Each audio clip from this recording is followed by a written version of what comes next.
ಕಳೆದ 500 ದಿನಗಳಿಂದ ಬಿಡದಿ ಟೌನ್ಶಿಪ್ನ ವಿರೋಧವಾಗಿ ಅಲ್ಲಿಯ ಕೃಷಿಕರು ಹೋರಾಟವನ್ನೇನು ಮಾಡ್ತಾ ಇದ್ದಾರೆ.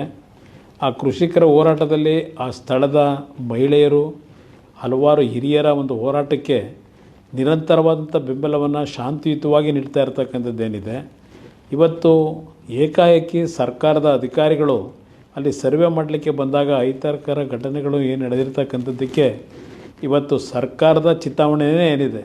ನಮ್ಮ ರೈತ ಬಂಧುಗಳಿಗೆ, ನನ್ನ ತಾಯಂದರಿಗೆ, ರೈತ ಜೀವನವನ್ನು ನಿರ್ವಹಿಸ್ತಕ್ಕಂಥ ತಾಯಂದರಿಗೆ ಮನವಿ ಮಾಡ್ತಕ್ಕಂಥದ್ದು, ಯಾವುದೇ ಕಾರಣಕ್ಕೂ ಯಾವುದೇ ಕೆಟ್ಟ ಘಟನೆಗಳಿಗೆ ಅವಕಾಶ ಕೊಡದೆ ಇವತ್ತು ಶಾಂತಿಯುತವಂತ ನಿಮ್ಮ ಹೋರಾಟ ಏನಿದೆ ಅದನ್ನು ಮುಂದುವರಿಸಿ ಕಾನೂನಿನ ವ್ಯಾಪ್ತಿಯಲ್ಲಿ ನಿಮ್ಮ ಪರವಾದ ನ್ಯಾಯವನ್ನು ತರ್ತಕ್ಕಂಥದ್ದಕ್ಕೆ ಹೋರಾಟ ಮಾಡಲಿಕ್ಕೆ ಈಗಾಗಲೇ ಹಲವಾರು ಜನ ತಯಾರಿರ್ತಕ್ಕಂಥದ್ದೇನಿದೆ. ಆ ಹಿನ್ನೆಲೆಯಲ್ಲಿ ನಿಮ್ಮ ಹೋರಾಟದಲ್ಲಿ ಯಾವುದೇ ರೀತಿಯ ಸರ್ಕಾರದ ದೌರ್ಜನ್ಯ ದುರ್ಬಳಕೆಗೆ ನಿಮ್ಮ ಶಾಂತಿಯುತ ಹೋರಾಟಕ್ಕೆ ಯಾವುದೇ ರೀತಿಯ ವಿರೋಧ ಆಗಬಾರ್ದು ಅಂತಕ್ಕಂಥದ್ದು ನಾನು ಹೇಳಲಿಕ್ಕೆ ಬಯಸ್ತೀನಿ.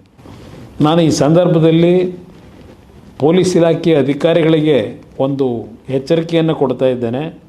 ತಾವು ಶಾಂತಿಯುತವಾಗಿ ಹೋರಾಟ ಮಾಡ್ತಾ ಇರತಕ್ಕಂಥ ಒಂದು ರೈತರ ಹೋರಾಟಕ್ಕೆ ಇವತ್ತು ಸರ್ಕಾರ ಅವರ ವಿರುದ್ಧ ದೌರ್ಜನ್ಯವನ್ನು ಎಸಗತಕ್ಕಂಥದ್ದು, ತಮ್ಮಗಳನ್ನು ದುರುಪಯೋಗಪಡಿಸ್ಕೊಳ್ತಕ್ಕಂಥದ್ದೇನಿದೆ, ಇದಕ್ಕೆ ಯಾವುದೇ ಕಾರಣಕ್ಕೂ ತಾವು ಸರ್ಕಾರದ ಸೂಚನೆಗಳೇನಿದೆ ಹೆದರಿ ರೈತ ವಿರೋಧಿ ನೀತಿಗಳನ್ನು ಮಾಡಿದ್ರೆ ಆ ಒಂದು ಈ ಸರ್ಕಾರದ ಕೆಟ್ಟ ನಡವಳಿಕೆಯ ಪಾಲು ನಿಮಗೂ ಇವತ್ತು ಹಂಚ್ಕೊಳ್ತಕ್ಕಂಥ ದಿನಗಳು ಬರುತ್ತೆ.